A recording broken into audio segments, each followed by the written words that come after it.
Ito yung ating marinated boiled egg. So, ayan. So, ito pala yung ating ingredients nakalagay dyan sa screen. Yung iba ay optional lang, lalo na pag hindi ka mahilig sa maanghang, So, mag-a-adjust ka na lang, depende kung gaano kadami yung gagawin mo. So, ang una kong ginawa, nagpakulong muna ako ng tubig, tapos lulutuin natin itong ating itlog. So, dalawang klase yung ginawa ko. Yung isa, niluto ko ng 7 minutes at yung isa is 6 minutes lang. So, once naluto na ito, ay maglalagay tayo ng yelo sa isang malaking bowl, tapos lalagyan natin ng tubig, tapos doon natin ilalagay yung niluto nating itlog at hayaan natin itong lumamig para balatan natin pag hindi na ito mainit. So ayan, ilalagay lang natin dyan yung ating itlog. So habang pinapalamig nga natin itong ating itlog, ay imimix na natin yung ating sauce.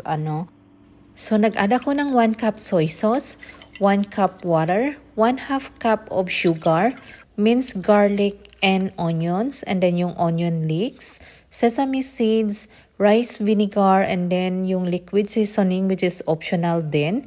And then sesame oil, cayenne pepper or chili flakes, and then gochujang chili sauce. Wala akong exact measurement dito, eyeball na lang. And then, imimix mo lang yan siya and then titikman mo. Once na okay na yung lasa, pwede mo nang i-add yung binalatan mong itlog. So, ayan. So, habang nilalagay ko yung itlog, grabe, sobrang bango talaga. Kaya maganda talaga lagyan nyo ito ng sesame oil if ever meron kayo.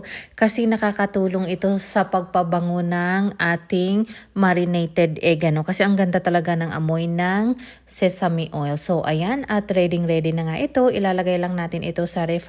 Actually, pwede mo naman ito kainin maybe after 30 minutes to 1 hour para manuot konti yung lasa. But I highly recommend ilagay mo muna ito sa ref overnight or 24 hours para mas manuot yung lasa. So ayan, kinabukasan syempre ay i-check na natin and see kung okay na. So ayan, actually na-excite na nga ako dahil nga first time natin itong ginawa. So ayan. Grabe ang bango niya. Ayan. Ang ganda ng amoy niya. Yung amoy ng sesame oil, sobrang bango. So, ayan. Kasi yung nasa taas kanina, yung medyo white pa, hindi siya nakababad all the way. Pero okay lang yun. So, ayan. Moment of truth, at titikman natin. So, kuha lang ako ng isa. Ayan. Ayan. Ito pala yung homemade kimchi natin, So, ayan. Medyo soft ito, Yan. There you go. Dalawang klase yung ginawa ko, Yung 6 minutes at saka yung 7 minutes. So, dalawang klase yung binoil nating egg. So, try din natin buksan yung 7 minutes. Ayan. So, ito yung 7 minutes, Yan. Yan.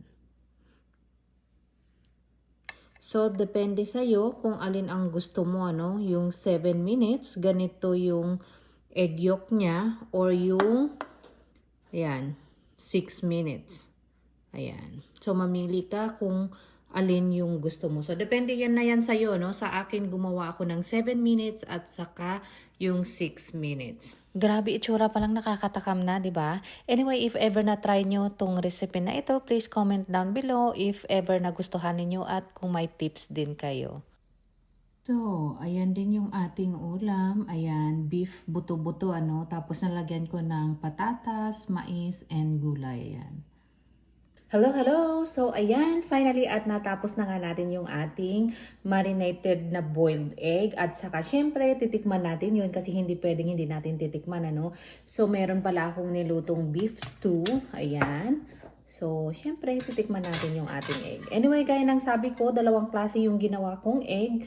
Merong soft at saka yung medyo sakto lang yung luto niya, Grabe ang bango ng sesame oil. Titikman natin yung ating egg. Ito yung soft.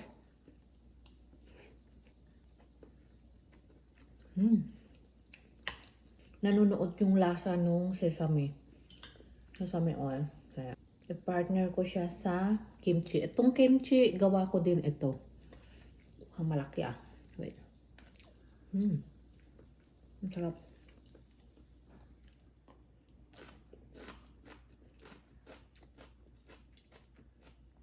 Oh my God. Ang sarap ng ginawa kong kimchi kasi ang anghang. Kasi pag bumili ka naman kasi sa store, yung kimchi ang mahal. Kaya it's better gagawa ka. Ayan. Ito yung sakto lang yung luto. Ayan.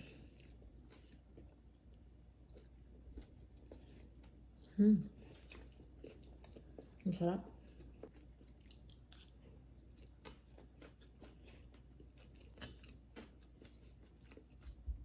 Ito yung radish. Ito yung egg. Yan. Yan ang sabi ko, depende sa inyo kung gaano ka-soft yung gusto niyo. Mag-adjust lang kayo ng time.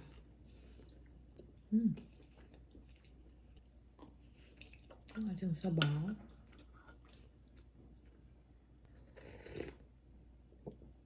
Oh my God. Sarap ng beef. Ayan oh, sobrang lambot. Kasi mga 4 na oras ko ata itong pinalambot. Ayan. So yung egg natin, mix natin sa beef. Yan oh.